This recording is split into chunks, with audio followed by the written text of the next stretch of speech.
Բարև ձեզ, ողջունում ենք բոլոր նրանց, ովքեր հետևում են մեզ Armenpress լրատվական գործակալության մամուլի կենտրոնում, այսօր հյուրընկալել ենք աշխատանքի և սոցիալական հարցերի նախարարության, կենսաթոշակային ապահովության և այլ դրամական վճարների վարչության պետ Անահիտ Գալստյանին։ Բարև ձեզ Տիկին Գալստյան, շնորհակալություն, որ այստեղ եք։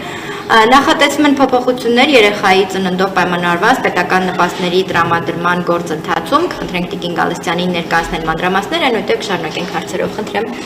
Շնորհակալություն, իսկապես նախատեսվում է, որովհետև կառավարությունը հավանության է արժանացրել օրենքիների նախագծեր, որոնք ներկայումս գտնվում են ազգային ժողովում եւ իհարկե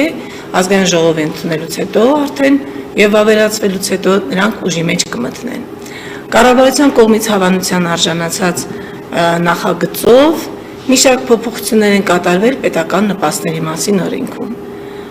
Մասնավորապես թերևս ամենաէականը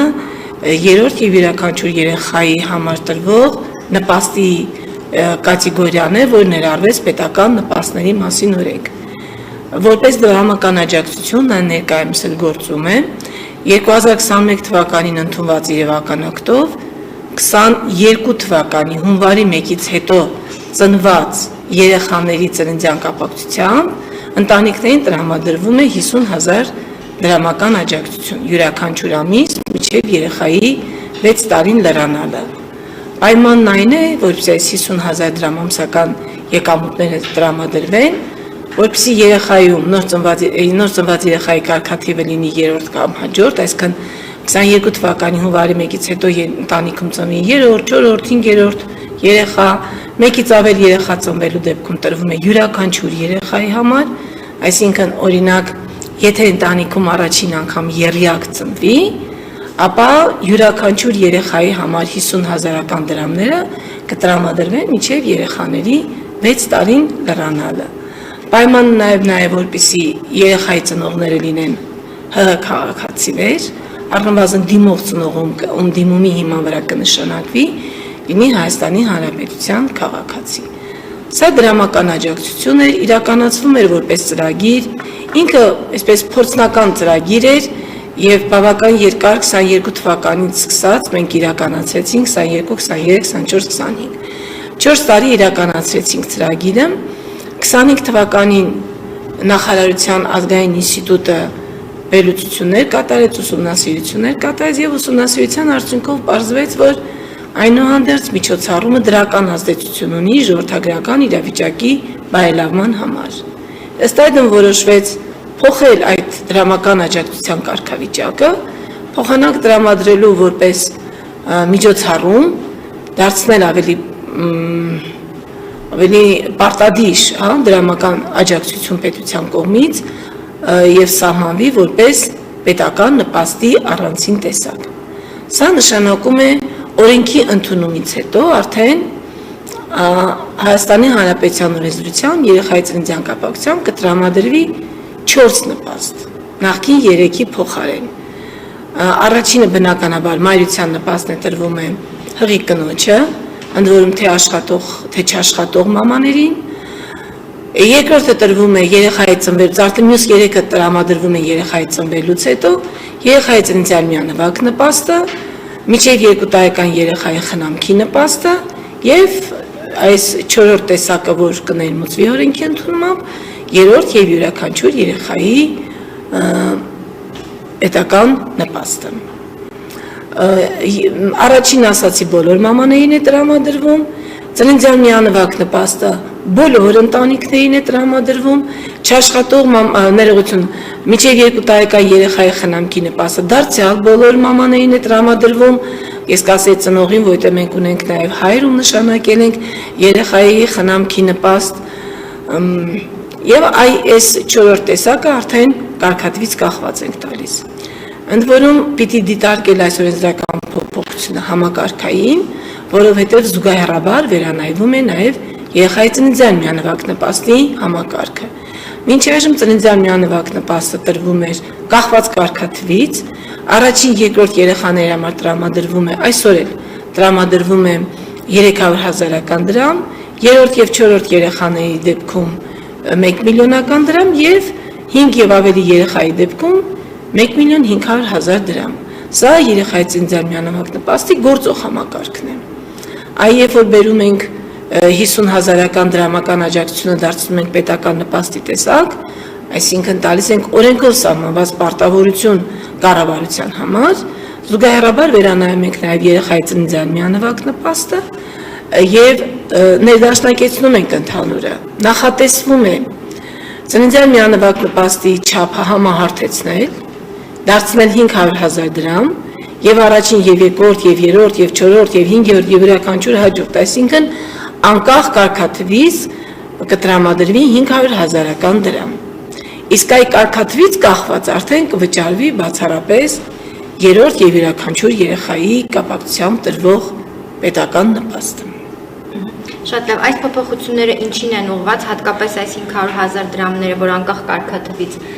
սահմանվում է, ինչ ենք ակնկալում եւ ընդհանուր առմամբ դաշտում ինչ կփոխի։ Նպաստի որևէ տեսակը առանձնացնելու կարիք չկա, այնքան էլ տրամաբանական չի, երեխայի ծննդյան կապակցությամբ տրվող պետական նպաստների համակարգը ամբողջությամբ պիտի դիտարկել եւ ինքն ուղղված է ժողովրդագրական իրավիճակին բարելավմանը, որպեսզի նպաստի իրավիճակի բարելավմանը։ Պարզ է, որ առանցին որևէ նպաստ ինքնին վերցրած չի կարող ժողովրդագրական իրավիճակին այդպես կողմնորոշիչ, որոշիչ գործիքը լինել, համալիր պետք է նայել ոչ միայն պետական նպաստ համակարգով, այլ ընդհանրապես ձեռնարկվող միջոցառումների շրջանակներով պիտի դիտարկել ժողովրդագրական իրավիճակի բարելավումը եւ այս դեպքում երկու տարբեր նպաստներ կարգաթվով տրամադրել նպատակահարմար չէ, ստացվում է մենք բացառապես խրախուսում ենք երրորդ, չորրորդ, երրորդ եւ յուրաքանչյուր հաջորդ երեխայի ծնունդը, այն դեպքում, երբ որ մենք ունենք ծնունդների անկում։ 24 թվականին գրանցվեց ցավոք սրտի նվազում, 25 թվականում առաջին 9 ամսվա տվյալները այսպես մխիթարիչ չեն աճի տեսանկյունից։ Վերջին 7 տարիներին կայունացել ենք 2018 թվականից սկսած կայունացել ենք 36,000 շուրջ երեխայի ծննդի ցուցանիշի վրա, ցավոք սրտի 24 թվականին 36,000 ցուցանիշն իջավ, 33-ից 34,000 երեխա շուրջ ծնվեց, այսինքն պիտի համալիր միջոցառումներ ձեռնարկել նաև ընդհանուր ծնելիությունը խրախուսելու համար եւ այս պարագայում երրորդ, չորրորդին պիտի նախ առաջին երկրորդները նախորդեն, այնպես որ պիտի ծրագիրն ուղղված լինի նաև առաջին երկրորդ երեխաների խրախուսմանը։ Այս տեսանկյունից օրինակ մինչև 2 տարեկան երեխայի խնամքի նպաստ համակարգը բավական լավացվեց եւ մենք հիմա եթե նախկինում տրամադրում ենք միայն աշխատող մամաներին, այն էլ եթե գտնվում էր խնամքի արձակուրդում, հիմա տրամադրվում են բոլոր մամաներին եւ ընդհանրապես խնամքի արձակուրդում գտնվելու հանգամանքը էական է խնամքի չափը որոշելիս, եթե ծնողը կգտնվի խնամքի արձակուրդում, ապա նա ստանում է 37,500 դրամ, իսկ եթե նա չի գտնվում խնամքի արձակուրդում, անկախ էմանից աշխատում է, չի աշխատում, խնամքի նպաստի չափը 31,600 դրամ է։ Պարզապես դիտարկումներ կային այս նախագծի եւ գումարի փոփոխության հետ կապված, որ 1,500,000 դրամը կարծես թե այսպես խրախուսող կամ շարժիչ գործոներ երրորդ եւ հաջորդ երեխայի ծնունդի հետ կապված եւ դա ինչ որ առումով իր փոփոխությունը ամեն դեպքում տալիս էր, մտավախություն չկա, որ այդ հարթությունում երրորդ եւ հաջորդ երեխաների ծննդյան հարթությունում մենք ամեն դեպքում հետընթաց կունենանք։ Տեսեք, եթե այս օրենքը չընդունվի, ինչ կունենանք մենք իրավական դաշտում։ 25 թվականի դեկտեմբերի 31-ից հետո ընտանիքում 3 եւ յուրաքանչյուր հաջորդ երեխայի ծննդյան կապակցությամբ տրվելու է միայն երեխայի ծննդյան միանվագ նպաստ, որովհետեւ միջոցառումը, որի շրջանակներում 50,000 դրամները տրամադրվում են, նախատեսված էր մինչեւ 25 թվականի դեկտեմբերի 31-ը ծնված երեխաների համար։ Այսինքն, եթե որևէ իրավական ակտ չընդունվի, երրորդ երեխա ծնվելու դեպքում ընտանիքին կտրվի ընդամենը 1,500,000 դրամ։ Իսկ այս օրենսդրական փոփոխության արդյունքում ընտանիքին 6 տարի կտրամադրվի ամսական 50,000 դրամ եւ գումարած 500,000 դրամ։ Ստացվում է, որ գումարային առումով երրորդ եւ յուրաքանչյուր հաջորդ երեխա ունեցող ընտանիքները այսպես շահեկան վիճակում շարունակում են գտնվել ֆինանսական առումով։ Շատ լավ կհիշեցնեք այս գումարը, որ երեխայի համար փոխանցվում է, հա, հիմա ներկայումս 1.500.000-ն է, օրենքը փոփոխություն մտնել, հետո 500.000 է, ազատ են ծնողները ծախսի առումով ուղղությունների, թե կոնկրետ ինչ որ ուղղություններ կան։ Նախ հունվարի 1-ից ամրագրենք, որ ճիշտ օրենք ուժի մեջ կմտնի, եթե ազգային ժողովից ընդունվի, ազգային ժողովի կողմից ընդունվի հունվարի 1-ից, այնուհանդերձ հաշվի առնելով երեխայի պլանավորման պրոցեսները, հղիության տևողությունը, այս մասով, որ համահար դրույքաչափեր կսահմանվեն, օրենք ուժի մեջ կմտնի սեպտեմբերի 1-ից, այսինքն սեպտեմբերի 1-ից հետո ծնված երեխաների պարագայում կնշանակվի եւ կվճարվի համահար չափով երեխայի ծննդյան միանավակ նպաստ։ Ովքեր իրենց ընտանիքները պլանավորել են, ընտանիքներում երեխայի ծնունդը պլանավորել են գործող իրավական դաշտի հաշվառմամբ, ապա նրանց կյանքում որևէ բան չի փոխվի։ Շատ լավ, մի այսպիսի հարց կներեք, հարցին կարծես ամբողջությամբ չպատասխանեցի, հարցը ինչպիսին էր։ Ես ուղղակի դրա վրա ուշադրությունս ամրագրեցի, որպեսզի մեր ընտանիքներին տեղեկացնեմ։ Ուղղությունները ուղղակի, ծախսերի ուղղությունները կներեք, պետական նպաստի ծախսման ուղղությունը չի կարող պլանավորվել։ Պետական նպաստը դա աջակցությունն է պետության կողմից,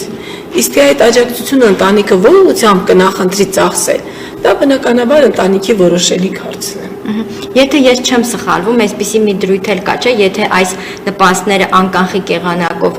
ծախսեն ծնողները, որոշակի հետ վճար լինելու է, թե չէ։ Կարծես այդպիսի բան աչքովս ընկավ։ Ճիշտ է, ձեր աչքով ընկել։ Պետական բյուջեից այն բոլոր դրամական աջակցությունները, բոլոր, որոնք վճարվում են պարբերական սոցիալական դրամական վճարների հաշվով, ժողովրդին դա ավելի շատ ծանոթ է կենսաթշակի հաշվով, այսինքն դրանք այն գումարներն են, որոնք բացվում են միասնական սոցիալական ծառայության տրամադրված տվյալների հիման վրա, բանկային հաշիվները բացվում են եւ վճարվում են այդ հատուկ բանկային հաշիվներով։ Այդ բանկային հաշիվներով կատարած բոլոր անկանխիկ վճարների նկատմամբ, վճարումների նկատմամբ հաշվարկվում է հետվճար, այսօր 12%-ով առավելագույնը 6000 դրամ նախատեսվում է դարձյալ իրավական ակտի մակարդակով, հա, չէ արդեն ընդունվել է ներողություն։ Հունվարի 1-ից հետվճարի չափը 20% է, նախորդ կառավարության նիստում արդեն որոշումն ընդունվեց, հետվճարի դրույքաչափը կկազմի 20%, առավելագույն չափը 10000 դրամ։ Այսինքն տվյալ դեպքում, եթե մեր ընտանիքը որոշի, որ 50000 դրամը բացառապես անկանխիկ եղանակով է ծախսելու, ապա նրա վրա կհաշվարկվի 20% հետվճար եւ գործնականում ընտանիքին տրվող աջակցության չափը կկազմի 60000 դրամ, ընդ որում հետվճարն ամբողջությամբ վճարվում է պետական բյուջեի միջոցների հաշվով։ Այսինքն այդ 20% միայն կենսաթոշակառուներին չի վերաբերում։ Ցանկացած դրամական վճարում, որ որպես աջակցություն տրամադրվում է պետական բյուջեից եւ վճարվում է սոցիալական, պարբերական սոցիալական վճարների հաշվով, իսկ դա հատուկ բանկային հաշիվ է, ապա այդ դեպքում հետվճար համակարգը աշխատում է։ Շատ լավ, որ թեման ուսումնասիրում եք, քաղաքացիներից այսպիսի հարցեր կան, միգուցե եթե չեք անդրադարձել, խնդրեմ անդրադառնաք, քանի որ որոշումը ուժի մեջ է մտնելու սեպտեմբերի 1-ից, հետաքրքիր է հունվարի 1-ից մինչև սեպտեմբերը ծնված երեխաների պարագայում ինչ է սպասվում երրորդ եւ հաջորդ երեխաների։ Ես արդեն պատասխանեցի, որ այս դեպքում ընդվեմ շտապեցի պատասխանը, որ այդ շփոթմունքը քաղաքացիների մոտ չառաջանա, քանի որ մենք այս օրենսդրական փոփոխության մասին խոսում ենք դեռևս հոկտեմբեր ամսից, որ նախատեսում ենք այսպիսի միջոցառում իրականացնել, այն բարիկները, որոնց ծնունդը նախատեսվում է հոկտեմբերից մինչև սեպտեմբեր 26 թվականի սեպտեմբերի 1 ընկած ժամանակահատվածում, այսինքն երեխայի ծնունդը ընտանիքը պլանավորելիս հաշվի առնել այդ պահին գործող իրավական կարգավորումները, դրանք կմնան անփոփոխ եւ մինչեւ սեպտեմբերի 1-ը ծնված երեխաների ծննդյան կապակցությամբ կգործեն տարբերակված դրույքաչափերը, երեխայի ծննդյան միանավակ նպաստի տարբերակված դրույքաչափերը։ Առաջին երկրորդ երեխայի դեպքում կտրվի 300,000 դրամ,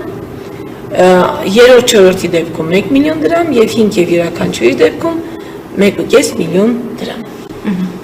Եղավ, շատ շնորհակալ եմ հանգամանալից ներկայացնելու համար, խնդրեմ հարցը։ Գյուղաբնակ ու քաղաքաբնակ մայրերի դեպքում միջև 2 տարեկան երեխայի ծննդի նպաստի չափը ինչ-որ փոփոխություն կա հաշվարկի մեջ, ոնց է հաշվարկը։ Ինքը փոփոխության չի ենթարկվի, ինչպես այսօր, այնպես էլ հունվարի 1-ից հետո, այն դեպքում, երբ որ գյուղաբնակ ծնողը կգտնվի խնամքի արձակուրդում, նա կստանա 37.500 դրամ, դա խնամքի արձակուրդում գտնվելու դիմաց, եւ որպես գյուղաբնակ մամա եւս 31.600 դրամ։ Այսինքն 69.100 դրամ,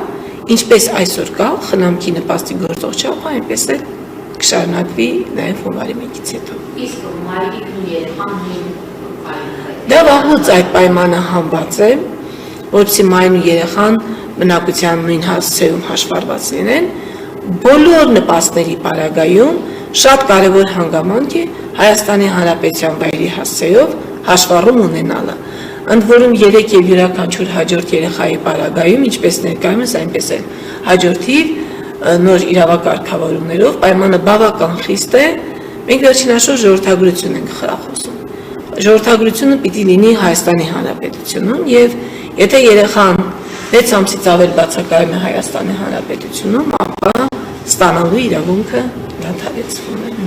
Այսինքն մենք պիտի հասկանանք, որ մեր պետական միջոցներն ուղղվում են հատկապես Հայաստանի Հանրապետությունում բարիքների ծավալուն, մեծանալուն եւ Հայաստանի Հանրապետության ժողովրդագրական իրավիճակի բարելավմանը։ Շնորհակալություն շատ հանգամանալից ներկայացնելու համար, հավելելու բանն եք։ Չէ։ Շնորհակալ եմ, ավարտենք։